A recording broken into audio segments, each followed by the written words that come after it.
Hello, so let's move toward our next part of my lecture.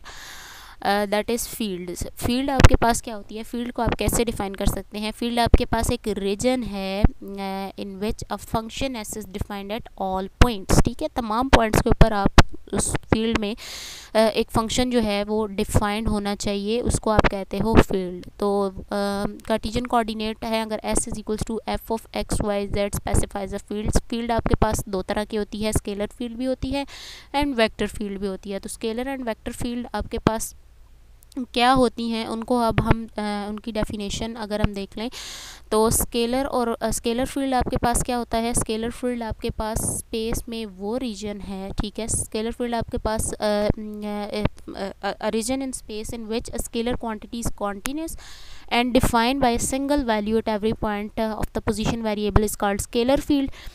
Scalar field या scalar function जो है उसको आप किस तरह से रिप्रेजेंट कर सकते हैं कि अगर आपके पास एस एक स्केलर फंक्शन है पोजीशन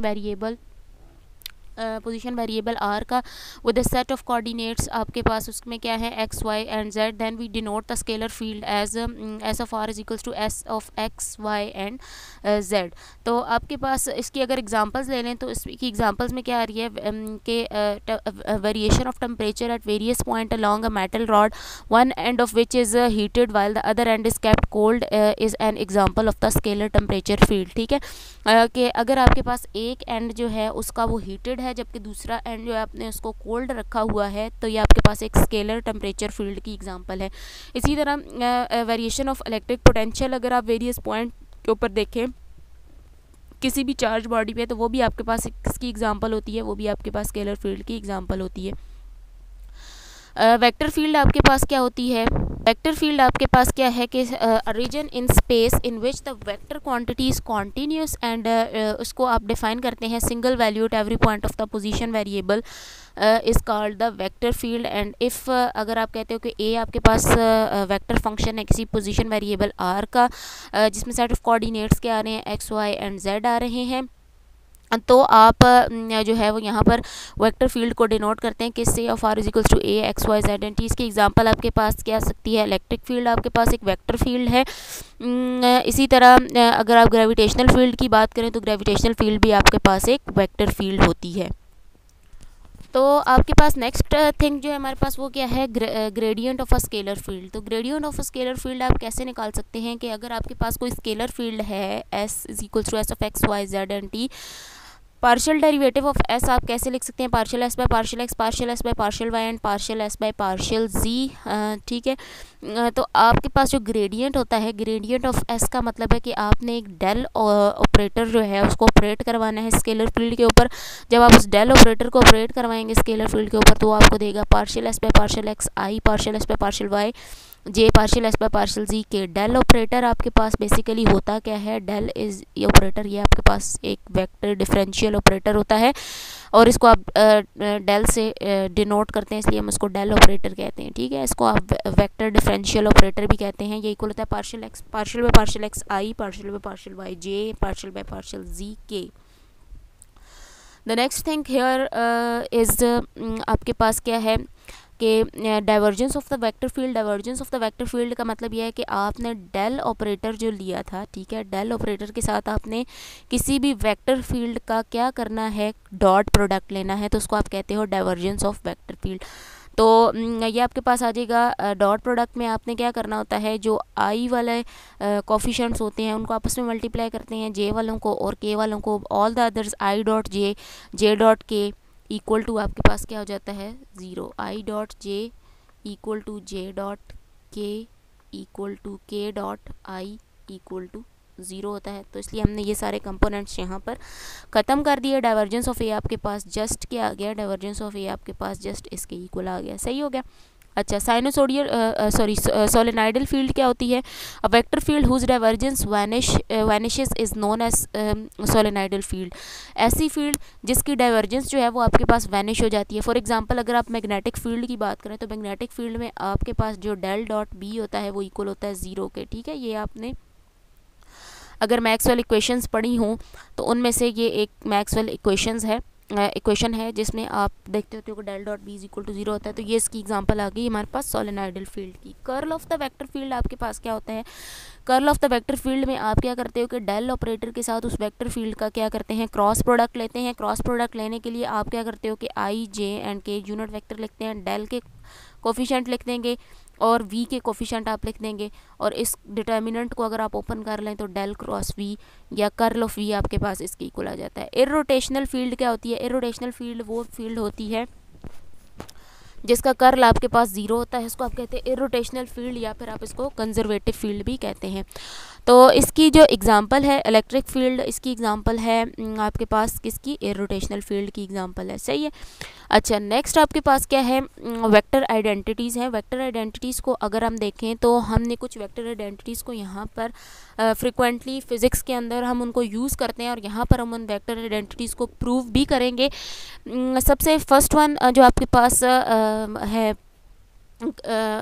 मतलब जो प्रॉपर्टी है वो है del cross A is equals to del into del dot A minus del square into A. ठीक है, अब आपने इस प्रॉपर्टी को प्रूव करना है। ये कैसे लिखी हुई है आपके पास, ये आपके पास वेक्टर ट्रिपल प्रोडक्ट से का आपने रिलेशन पढ़ा था, तो वेक्टर ट्रिपल प्रोडक्ट के रिलेशन से ये आपके पास यहाँ पर लिखी हुई है। ठीक है, अच्छा, अगर देखो आपके पास जो वेक्टर ट्रिपल प्रोडक्ट है वो इक्वल आपने देखा था कि वो किसके इक्वल है, ए क्रॉस सी आपके पास इक्वल है B A dot C minus A dot B, और सी साथ में आ गया। ठीक है, तो आपके पास यहाँ पर अगर इससे कंपेयर कर लो तो ए आपके पास क्या है, डेल है, बी भी आपके पास क्या है, डेल है, और सी आपके पास ए है। तो आपने ये प्रॉपर्टीज़ लगा दी, del dot del del square होता है, तो यहाँ से इजीली ये सिंपल सी प्रॉपर्टी थी, ये आपके पास प्रूफ होगी। ठीक है, अच्छा, अगर आपके पास for scalar phi and vector F prove that, आपने प्रूव करना है कि curl of phi F is equals to phi curl of F plus del phi cross F. ठीक है,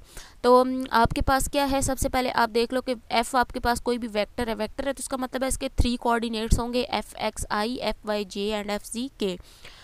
फाई आपके पास क्या है, एक स्केलर है, तो फाई आपके पास फाई ही रहेगा। तो आपने फाई एफ फाइंड करना है, तो क्या आ जाएगा, फाई जो है एफ एक्स के साथ भी मल्टीप्लाई हो जाएगा, एफ वाई के साथ भी एंड एफ जी के साथ भी मल्टीप्लाई हो जाएगा। उसके बाद आपने क्या करना है, इसका कर्ल फाइंड करना है। तो कर्ल मैंने आपको अभी बताया कि क्या होता है, डेल क्रॉस एफ के इक्वल होता है। आपने क्या किया, एफ़ की जगह पे फाई एफ लगा दिया, और इसको आपने डिटर्मिनेंट को ओपन कर लिया। डिटर्मिनेंट को जब आप ओपन करेंगे तो आपके पास जो है वो ये रिलेशन आ जाएगा। कर्ल ऑफ फाई को मैंने यहाँ पर क्या कर लिया, फाई को कॉमन ले लिया। अच्छा, आई वाले जो कोऑर्डिनेट्स थे वो बने partial F Z by partial Y, partial F Y by partial Z and this one. ठीक है, एंड देन हम क्या करते हैं कि प्लस कर लिया। प्लस करने के बाद ये जो है ना, यहाँ पर प्रोडक्ट रूल लिया हुआ है। ठीक है, प्रोडक्ट रूल से इसको ओपन किया हुआ, डेरिवेटिव को, इस डेरिवेटिव को भी प्रोडक्ट रूल से, इस डेरिवेटिव को भी प्रोडक्ट रूल से, इस डेरिवेटिव को भी प्रोडक्ट रूल से ओपन करके जो एफ वाले डेरिवेटिव थे उनको एक ब्रैकेट में कर लिया और फाइव को कॉमन ले लिया, और जो आपके पास फाइव वाले डेरिवेटिव्स थे उनको आपने एक ब्रैकेट में कर लिया। ठीक है, अब इसको देखो तो ये आपके पास जो पूरी चीज़ है ये बनती है, इसको अगर आप कर्ल की फॉर्म में लिखें तो बनती है partial by partial X partial Y F X F Y F Z, और इसी तरह ये जो है आपके पास वो बनता है partial phi by partial X partial phi by partial Y और partial phi by partial Z. तो ये आपके पास एक और डिटर्मिनेंट बनता है। ठीक है, तो इसको आप लिख सकते हैं फाई कर्ल ऑफ एफ। ठीक है, फाई आपके पास एज इट इज़, और ये आपके पास ये चीज़ जो है वो क्या है, कर्ल ऑफ एफ है। ठीक है, ये चीज़ आपके पास कर्ल ऑफ एफ है, और ये चीज़ आपके पास क्या है, del phi into del phi cross F. तो कर्ल ऑफ फाई एफ आपके पास किस चीज़ के इक्वल प्रूव हो गया, इस चीज़ के इक्वल प्रूव हो गया। ठीक है, अब आपने क्या करना है, नेक्स्ट जो आपके पास प्रूफ है वो है divergence of gradient of phi is equals to del square phi आपने प्रूव करना है। डाइवर्जेंस का क्या मतलब होता है, del dot gradient of phi आपके पास क्या होगा, डेल फाई हो गया। ठीक है, ये अभी मैंने सारी चीज़ें आपको डेफिनेशंस बताई हैं, सिंपल सी चीज़ है। अच्छा, डेल फाई आपके पास क्या होता है, partial phi by partial X partial phi by partial Y and partial phi by partial Z, ये हो गया।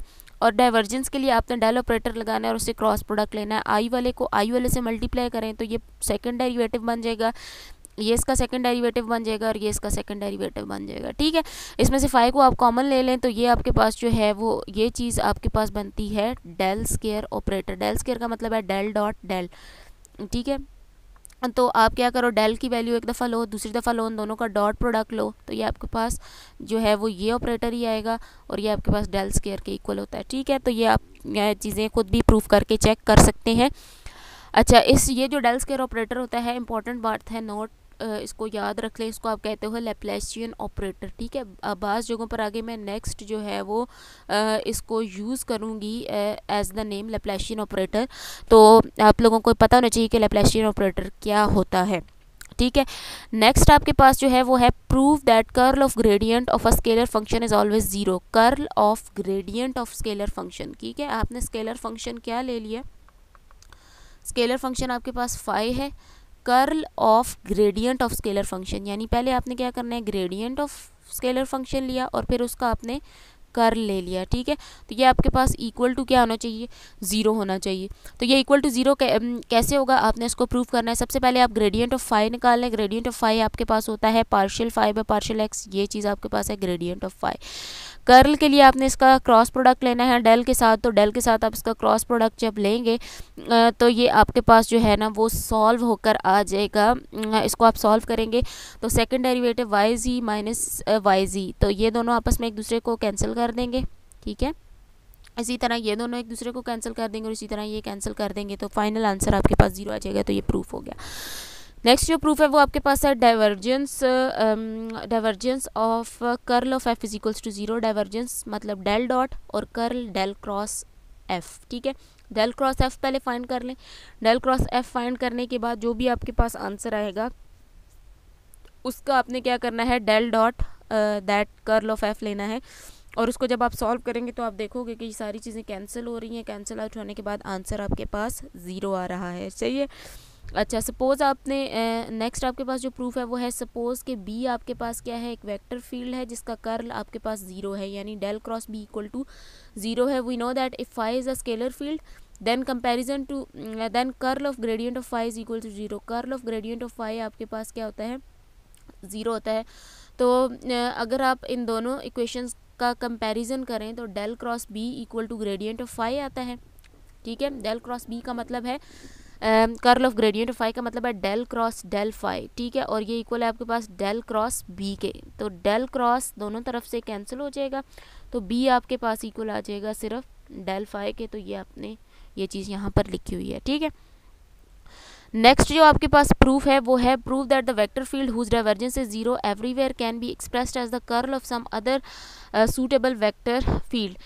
तो आपने ये प्रूव करना है कि आपके पास कोई भी वेक्टर फील्ड है जिसकी डाइवर्जेंस आपके पास ज़ीरो है। ठीक है, यानी आपके पास ये कोई वेक्टर फील्ड आपने बी ले लिया और आप कह रहे हो कि इसकी डाइवर्जेंस ज़ीरो है एवरीवेयर। ठीक है, उसको आप एक्सप्रेस कर सकते हैं curl of some other suitable vector field, उसको आप कर्ल ऑफ किसी और सूटेबल वेक्टर फील्ड की कर्ल में आप इसको रिप्रेजेंट कर सकते हैं। तो वी नो दैट अगर ए आपके पास कोई एक और वेक्टर फील्ड है तो इसको आप कैसे लिख सकते हैं, del dot del cross A is equal to zero आ जाएगा। तो ये कंपैरिजन आपके पास ये शो करता है कि अगर इसको आप कंपेयर करें तो ये बी जो है वो इक्वल आ जाएगा डेल क्रॉस ए के। ठीक है, इन दोनों इक्वेशंस को मैंने कंपेयर किया, डेल डॉट दोनों तरफ से कैंसिल हो जाएगा, तो आपके पास जस्ट बी इक्वल टू आ जाएगा डेल क्रॉस ए के। ठीक है, तो इसके इक्वल आ गया। अच्छा, नेक्स्ट अब कुछ एग्जांपल्स हैं, उनको मैं अपनी नेक्स्ट वीडियो के अंदर आपके साथ शेयर करूंगी क्योंकि ये वीडियो बहुत ज़्यादा लंबी होती जा रही है।